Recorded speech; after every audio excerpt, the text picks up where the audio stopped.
रोजाना business news की इतनी सारी खबरें आती हैं, एक बाढ़ सी आ जाती है ना?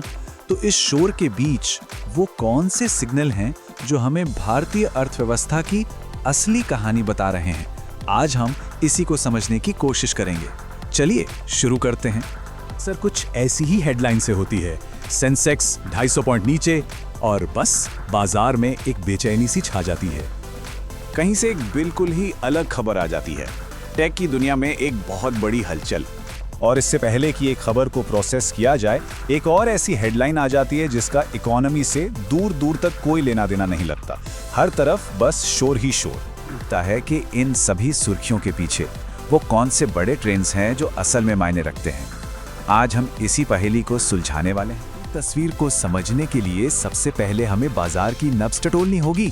देखते हैं कि मार्केट हमें क्या बताने की कोशिश कर रहा है। तो देखिए, निफ्टी का थोड़ी गिरावट है। पहली नजर में लगेगा कि अरे यह तो एक नॉर्मल सा दिन है, लेकिन रुकिए, असली कहानी तो इसके अंदर छुपी है। एक तरफ पूरा इंडेक्स गिरा हुआ है, लेकिन दूसरी तरफ एनर्जी, टेक्नोलॉजी और मेटल्स जैसे अलग अलग सेक्टर की कुछ बड़ी कंपनियां देखिए शानदार बढ़त दिखा रही हैं। वो दो बाजारों की कहानी। एक तरफ बड़ी कंपनियां मजबूत खड़ी हैं, तो वहीं दूसरी तरफ छोटी कंपनियों पर बहुत ज्यादा दबाव है। ये मार्केट में एक साफ साफ बंटवारे का इशारा है। ये जो अनिश्चितता है ना, ये हमें सीधे हमारे दूसरे बड़े ट्रेंड पर ले जाती है। जब बाजार में घबराहट होती है तो निवेशक कहाँ भागते हैं? वो एक सेफ हेवन, एक सुरक्षित ठिकाना खोजते हैं। सिर्फ सोने तक ही नहीं रुका है, ये तो कीमती धातुओं में एक पूरी की पूरी रैली बन चुकी है। इससे पता चलता है कि निवेशक अब स्टेबिलिटी यानी स्थिरता की तलाश में है। प्राइस तो देखिए, सोने की कीमतें 1,41,000 रुपए के नए ऑल टाइम हाई पर पहुंच गई हैं। ये आंकड़ा अपने आप में एक बहुत बड़ी कहानी कहता है। पीछे नहीं है, 2,63,000 रुपए की नई ऊंचाई। तो ये साफ है कि ये कोई छोटी मोटी घटना नहीं है, बल्कि ग्लोबल इकोनॉमी में एक बड़े बदलाव का संकेत है। कि आखिर ये तेजी आ क्यों रही है? वेल, इसके पीछे कोई एक वजह नहीं है, कई चीजें एक साथ हो रही हैं। देखिए, एक तो दुनिया भर में जो अनिश्चितता का माहौल है, फिर बड़े बड़े देशों के सेंट्रल बैंक्स जमकर सोना खरीद रहे हैं, और ऊपर से इलेक्ट्रिक गाड़ियों जैसी नई टेक्नोलॉजी की वजह से इंडस्ट्रियल डिमांड भी बढ़ गई है। ये सब मिलकर सोने चांदी जैसी चीजों को एक बहुत ही सेफ और अट्रैक्टिव इन्वेस्टमेंट बना रहा है। अब बात करते हैं सबसे बड़े और शायद सबसे बड़े गेम चेंजर ट्रेंड की, आर्टिफिशियल इंटेलिजेंस। ये सिर्फ एक टेक्नोलॉजी नहीं है, ये बिजनेस करने के सारे नियम ही बदल रहा है। इनका ये कवर देखिए, ये इस बदलाव की अर्जेंसी को बिल्कुल साफ साफ बता रहा है। इंडियन बिजनेस के लिए मैसेज क्लियर है, एआई को अपनाओ या फिर रेस से बाहर हो जाओ। जो भारत की शान रहा है, वो भी एक बहुत बड़े बदलाव से गुजर रहा है।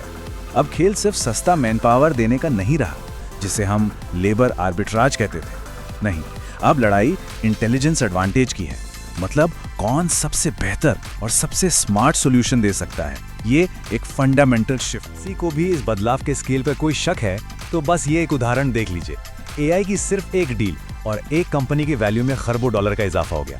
मतलब दांव पर बहुत कुछ लगा है। अब बड़े बड़े आर्थिक बदलावों के बीच सरकार और पॉलिसी की क्या भूमिका है? हमारा आखिरी टॉपिक इसी पर है, खासकर आने वाले यूनियन बजट 2026 को ध्यान में रखते हुए। सरकार की तरफ देख रही है। उन्हें टैक्स में सुधार चाहिए, आसानी से क्रेडिट चाहिए और इंसेंटिव चाहिए, ताकि वो इस नई इकोनॉमी में टिक सकें और आगे बढ़ सकें। ये उनकी कुछ मेन मांगे हैं। हो गई इंडस्ट्री की बात, लेकिन इन सबसे हटकर एक बहुत बड़ा सवाल है जो हम सबसे जुड़ा है, सैलरीड मिडिल क्लास से। क्या इस बजट में जो भी बदलाव होंगे उनका फायदा सिर्फ बड़ी बड़ी कंपनियों को मिलेगा, या फिर हम जैसे वेतनभोगी लोगों के ऊपर से भी थोड़ा दबाव कम होगा? डॉट्स को कनेक्ट करते हैं। देखिए, तस्वीर अब बिल्कुल साफ है। एक तरफ मार्केट की अस्थिरता है जो लोगों को सोने जैसे सेफ इन्वेस्टमेंट की तरफ धकेल रही है, दूसरी तरफ एआई जैसा एक तूफानी टेक्नोलॉजिकल बदलाव है।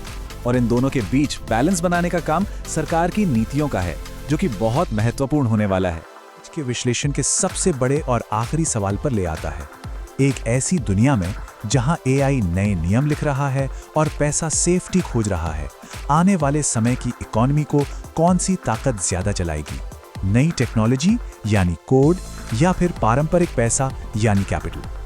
ये एक ऐसा सवाल है जिस पर हम सभी को सोचना होगा। शेयर बाजार में निवेश बाजार के जोखिम के अधीन है। मैं कोई सेबी पंजीकृत रिसर्च एनालिस्ट नहीं हूँ। मेरी तरफ से मैं बेस्ट जानकारी प्रोवाइड करने का पूरा प्रयास करता हूँ, पर शेयर मार्केट में कोई भी ट्रेडिंग या निवेश का सिस्टम 100% परफेक्ट नहीं होता है। इस वीडियो में दिखाई गई जानकारी से आपको शेयर बाजार में 100% लाभ ही होगा, इसकी कोई गारंटी नहीं है।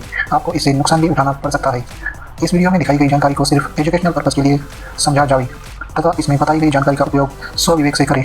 मैं इस वीडियो का निर्माता किसी भी नुकसान के लिए उत्तरदायी नहीं हूँ। Thank you.